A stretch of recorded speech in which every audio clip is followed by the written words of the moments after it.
काँग्रेसने डॉक्टर बाबासाहेब आंबेडकरांना शेवटच्या काळात खूप त्रास दिला, ताण दिला। 2 वेळा त्यांचा लोकसभा निवडणुकीत पराभव केला आणि त्यामुळे बाबासाहेब आंबेडकर आपल्याला लवकर सोडून गेले असं वक्तव्य भाजपचे नेते आणि केंद्रीय मंत्री किरण रिजिजू यांनी केलेलं आहे। या उलट काँग्रेस आणि राष्ट्रवादीने असा दावा केलाय की बाबासाहेबांना काँग्रेसने कसा सन्मान दिला, काय नेमकं घडलेलं आहे आपण पाहूयात एका स्पेशल रिपोर्टमध्ये।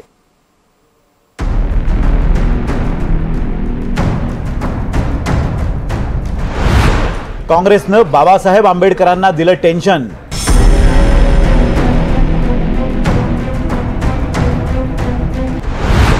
काँग्रेसने 2 वेळा पराभव केल्यानेच बाबासाहेब लवकर सोडून गेले।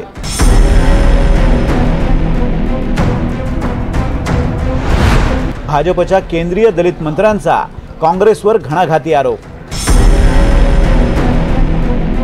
भाजपचे नवे प्रदेशाध्यक्ष रवींद्र चव्हाणांच्या नावाची घोषणा करण्यासाठी भाजपचे केंद्रीय अल्पसंख्याक मंत्री किरण रिजिजू मुंबईत आले। या कार्यक्रमात किरण रिजिजूंनी थेट आंबेडकरांच्याच पराभवाच्या मुद्द्याला हात घातला। काँग्रेसने बाबासाहेबांचा 2 वेळा पराभव केला।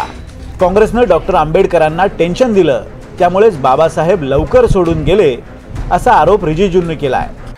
जब बाबा साहब भीमराव अंबेडकर का वो पत्र पढ़ने के बाद और जो संघर्ष किया, उसके बाद दोबारा वो लोकसभा चुन के आना चाहते थे, उसका सपना था।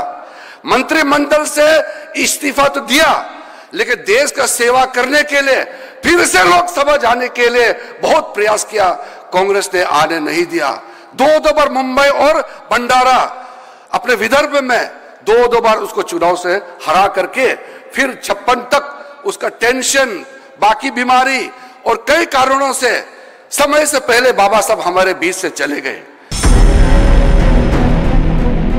बाबासाहेब आंबेडकरांनी कायदा मंत्रिपदाचा राजीनामा दिल्यानंतर तब्बल 71 वर्षांनंतर पंतप्रधान मोदींनी कायदे मंत्रिपदी आपल्यासारख्या एका दलिताला संधी दिल्याचंही रिजिजूंनी म्हटलंय। बाबा साहब कानून मंत्री के पद से इस्तीफा देने के बाद 1951 में और ठीक 71 इयर्स 71 इयर्स बाद फिर दूसरा बौद्ध को इस देश का कानून मंत्री बनाया है नरेंद्र मोदी जी ने। डॉक्टर बाबासाहेब आंबेडकरांना संविधान समितीचं अध्यक्षपद कुणी दिलं, तो मान गांधी आणि नेहरूंनीच आंबेडकरांना दिल्याचं सांगत विरोधकांनी रिजिजूंवर पलटवार केलाय। संविधान सभा में बाबा साहब को किसने लाया? जो ड्राफ्टिंग कमेटी थी, मसूदा समिति जिसको बोलते हैं, उसका अध्यक्ष किसने बनाया? जिस समिति में 90% से ज़्यादा 90% से ज़्यादा लोग कांग्रेस के थे, उस कांग्रेस ने मसूदा समिति का अध्यक्ष किसको बनाया? तो उस मसूदा समिति के अध्यक्ष थे डॉक्टर बाबा साहब अम्बेडकर। और ये निर्णय किसने लिया? तो ये निर्णय गांधी और नेहरू ने लिया था। तो आप कौन सी बात कर रहे हो?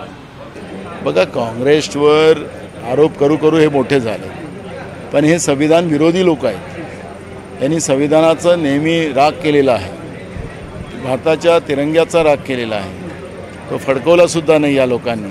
त्यामुळे अशा संविधान विरोधी आणि तिरंगा विरोधी जे लोक सत्तेमध्ये बसले ते काही बोलू शकतात। काँग्रेसने डॉक्टर बाबासाहेब आंबेडकरांचा पराभव केला असा आरोप यापूर्वीही झालाय।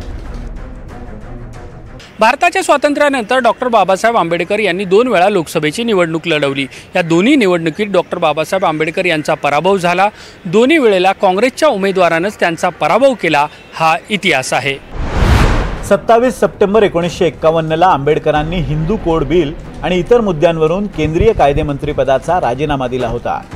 आंबेडकर शेड्यूल कास्ट फेडरेशन या पक्षाकडून निवडणुकीच्या रिंगणात उतरले होते। त्यावेळी मुंबई काँग्रेसचे सर्वाधिकार काँग्रेसचे नेते स का पाटील यांच्याकडे होते।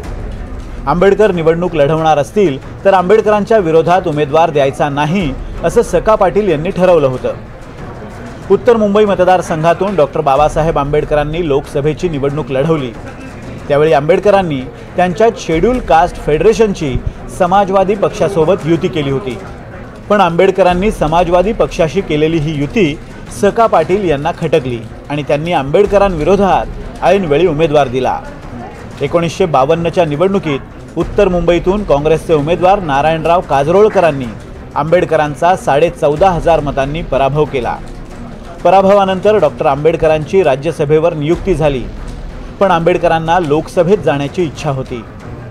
2 वर्षांनी भंडाऱ्यातली पोटनिवडणूकही आंबेडकरांनी लढवली, पण तिथे सुद्धा काँग्रेसच्या उमेदवाराने त्यांचा पराभव केला.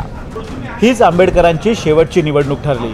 त्यानंतर 1956 मध्ये डॉक्टर आंबेडकरांचं निधन झालं. डॉक्टर आंबेडकरांना निवडणुकीतल्या पराभवानंतर धक्का बसला होता हे खरं आहे. भारताचे घटनाकार असलेल्या डॉक्टर बाबासाहेब आंबेडकर यांच्या पराभवाची रुखरुख कोट्यवधी भारतीयांना तेव्हा सुद्धा लागली होती आणि त्यामुळे आजही त्या मुद्द्याचं राजकारण होतं. Bureau report, NDTV Marathi, Mumbai.